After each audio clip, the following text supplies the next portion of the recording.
तो 5th episode की शुरुआत होती है राणा नायडू से, जो कि एक सीबीआई के ऑफिसर के पास पहुंचा था, जो कि उसे अच्छे से जानता था और वो ऑफिसर अक्सर राणा नायडू के लिए काम भी किया करता है। दरअसल यहाँ पर राणा नायडू उस ऑफिसर से ये जानना चाह रहा था कि आखिर सीबीआई का ऑफिसर अजीत शेख उनके पीछे क्यों पड़ा हुआ है। तो वो ऑफिसर राणा को बताता है कि उसे इस मामले में कुछ भी नहीं मालूम है, लेकिन साथ ही वो राणा से ये बात भी कहता है कि अगर वो तुम्हारे पीछे पड़ा हुआ है तो तुम्हें बहुत ज्यादा सतर्क रहना चाहिए, क्योंकि वो ऑफिसर बहुत ज्यादा खतरनाक है। अब अगले सीन में हम देखते हैं कि जफा ने अपना नया घर खरीदा था। यहाँ पर वो नैना को बुलाता है, जो कि घर को डेकोरेट कर रही होती है। साथ ही उन लोगों ने ये बात राणा को नहीं बताई थी कि उन लोगों ने नया घर खरीदा है। और यहाँ पर जफा उससे कहता है कि वो ये बात राणा को बताना भी नहीं चाहता है, क्योंकि वो बहुत ज्यादा उसे चिल्लाएगा। लेकिन नैना उससे कहती है कि तुम्हारी जिंदगी है, तुम्हारे पैसे है, तुम्हें अपने हिसाब से जीना चाहिए। थोड़ी देर के बाद यहाँ पर नागा आ जाता है। वो जफा से कहता है कि नए घर खरीदने की खुशी में हमें पार्टी करनी चाहिए, इसलिए वो लोग आज रात को पार्टी का प्लान बनाते हैं।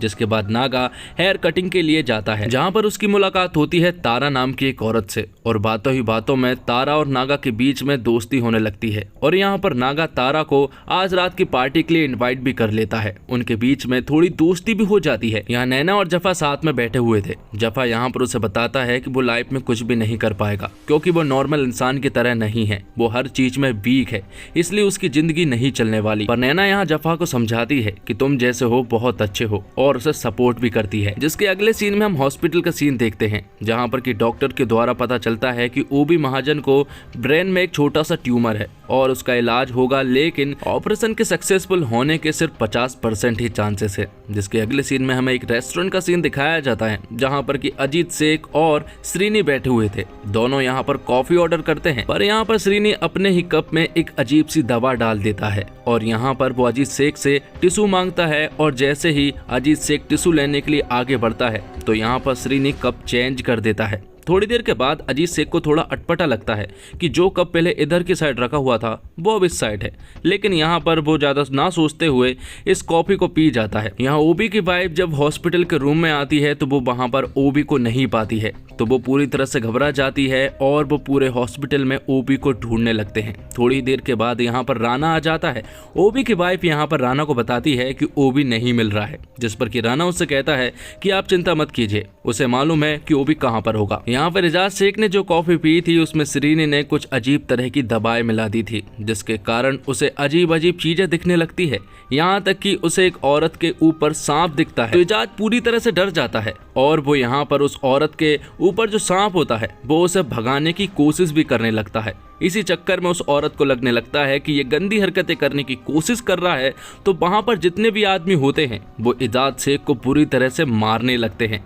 और यहाँ श्रीनी दूर खड़ा होकर उसकी ये वीडियो भी बना लेता है। यहाँ राणा को ओबी मिल गया था, जो कि समुद्र के किनारों पर खड़ा हुआ था। यहाँ पर ओबी राणा से पूछता है कि आखिर तुमने मुझे कैसे ढूंढा, जिस पर कि राणा उससे कहता है कि आपने मुझसे सालों पहले कहा था कि आपका जब भी भागने का मन करेगा तो आप इसी जगह पर आओगे। तब यहाँ पर ओबी राणा से कहता है कि उसने इतने सालों में कई तरह के उल्टे सीधे डिसीजन लिए हैं, लेकिन राणा को अपने साथ जोड़ने का डिसीजन सबसे अच्छा डिसीजन था। जिसके बाद उसे हॉस्पिटल ले जाया जाता है, जहां पर कि आज उसका ऑपरेशन होने वाला था। यहां से निकलने के बाद राणा एजाज शेख के पास जाता है, जो कि एक कमरे में था, क्योंकि उसे लोगों ने बहुत मारा भी था। यहाँ पर राणा एजाज शेख से कहता है कि अगर हमारा पीछा नहीं छोड़ा तो वो ये वीडियो सभी को बता देगा।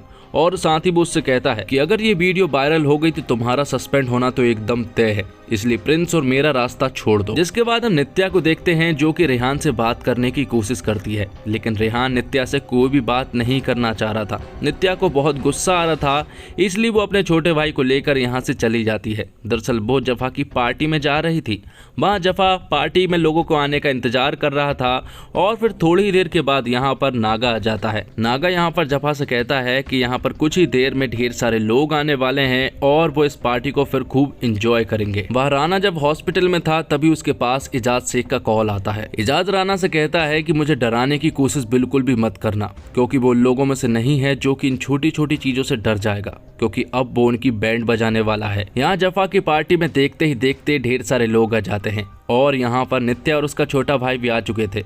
और फिर थोड़ी देर के बाद तेज की थेरेपिस्ट भी आ जाती है और यहाँ पर नागा की वो तारा आंटी भी आ जाती है, जिसके बाद वो सभी लोग यहाँ पर एंजॉय करने लगते हैं। यहाँ हम नित्या को भी देखते हैं जिसका शराब पीने का मन कर रहा था और फिर वो धीरे से शराब के घूंटे लगाना शुरू कर देती है। यहीं जफा के घर में एक छोटा सा रूम था जहां पर कि अर्जुन के साथ 2 लड़कियां और जफा भी बैठा हुआ था। वो यहां पर ड्रग्स ले रहे थे और यहां पर अर्जुन उसे एक लड़की चूज करने को भी कहता है और यहां दूसरी तरफ नागा तारा आंटी के क्लोज होने की कोशिश कर रहा था, लेकिन तारा उससे मना करती है। साथ ही वो उससे कहती है कि अगर तुम बंदूक लाकर दिखाओगे तभी वो उसके क्लोज आएगी। और यहाँ जफा उस लड़की के साथ था और फिर देखते ही देखते जफा को उस लड़की में आश्रम वाला महाराज दिखने लगता है जिसने कि उसके साथ बुरा किया था। यहाँ नागा ने तारा के ऊपर गन तान दी थी और उसे घुटने पर होने को कहता है। तो यहाँ पर तारा भी पूरी तरह से डर जाती है और वो घुटने पर हो जाती है, जिस पर कि नागा उससे कहता है कि वो तो बस मजाक कर रहा था, लेकिन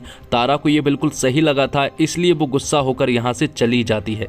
और यहाँ हम नित्या को देखते हैं जिससे कि शराब चढ़ गई थी। यहाँ जफा ने उस लड़की को अपने कमरे से भगा दिया था और अब उसे बहुत ज्यादा पागलपन सा होने लगा था, इसलिए वो अपने ही कमरे में आग लगाना शुरू कर देता है और पार्टी में जितने भी लोग थे उनसे वो बदसलूकी करने लगता है और उन सभी को इस घर से जाने को कहता है। ये देखकर तेज तुरंत ही राणा के पास कॉल लगाता है और वो राणा से कहता है जफा अपनी नए घर की पार्टी में पागलपन कर रहा है। ये सुनने के बाद राणा को बड़ा अजीब लगता है क्योंकि उसे तो पार्टी तो क्या जफा के नए घर के बारे में तक नहीं मालूम था। तब राणा तुरंत ही यहाँ पर आता है और जब वो नित्या को शराब की हालत में देखता है तो उसका दिमाग पूरी तरह से खराब हो जाता है और वो ये गुस्सा नागा के ऊपर उतारने लगता है। थोड़ी देर के बाद यहाँ पर नैना आ जाती है और यहाँ पर राणा नैना से कहता है कि क्या उसने इन्हें पार्टी में भेजा था, जिस पर कि नैना उससे कहती है कि उसे इस सब के बारे में कुछ भी नहीं मालूम है, लेकिन बीच बीच में नागा भी उससे कुछ बातें बोल रहा था। राणा को ये बातें सुनकर गुस्सा आ जाता है और वो नागा के ऊपर गन तान देता है, लेकिन यहाँ पर नागा को बहुत अच्छे से मालूम था कि राणा उसे गोली नहीं चलाने वाला, इसलिए वो राणा से कहता है कि 5 साल तक मैंने तेरा पिछवाड़ा साफ किया है तो मुझे मालूम है कि वहाँ कितना दम है, इसलिए वो उसे गोली नहीं मार सकता। इसके बाद यहाँ से सभी लोग चले जाते हैं और राणा आ जाता है हॉस्पिटल ओबी महाजन के पास, जिसका ऑपरेशन सक्सेसफुल हो चुका था। राणा यहाँ पर ओबी महाजन को बताता है कि नागा उनके काम में दखल दे रहा है और साथ ही वो मेरे फैमिली वालों को भी ज्यादा नजदीक आने की कोशिश कर रहा है, लेकिन मुझे मालूम है कि नागा यहाँ पर किस लिए आया है, क्योंकि उसने हमेशा लोगों को धोखा दिया है। जिस पर ओबी राणा से कहता है कि उसे नागा को मार देना चाहिए, लेकिन राणा का वो बाप था इसलिए वो उसे नहीं मार सकता था। राणा ये बात ओबी को भी समझाता है। तब ओबी यहाँ पर राणा से कहता है कि तुम्हें किसी ऐसे इंसान को ढूंढना चाहिए जो कि तुम्हारे बाप तो क्या तुम्हारे बाप के बाप को भी मारने के बारे में 2 बार भी ना सोचे। और फिर आगे हमें हैदराबाद का सूर्या नाम का एक बहुत बड़ा डॉन दिखाया जाता है और इसी के साथ एपिसोड 5 यहीं पर खत्म होता है। तो उम्मीद करता हूँ दोस्तों आपको ये वीडियो पसंद आई होगी। वीडियो पसंद आई हो तो वीडियो को लाइक जरूर कीजिएगा और इसी तरह की वीडियोस पाने के लिए आप हमारे चैनल को सब्सक्राइब भी कीजिएगा ताकि आपको इसी तरह के लेटेस्ट और फ्रेश कंटेंट मिलते रहे। धन्यवाद। जय हिंद, जय भारत, जय श्री राम।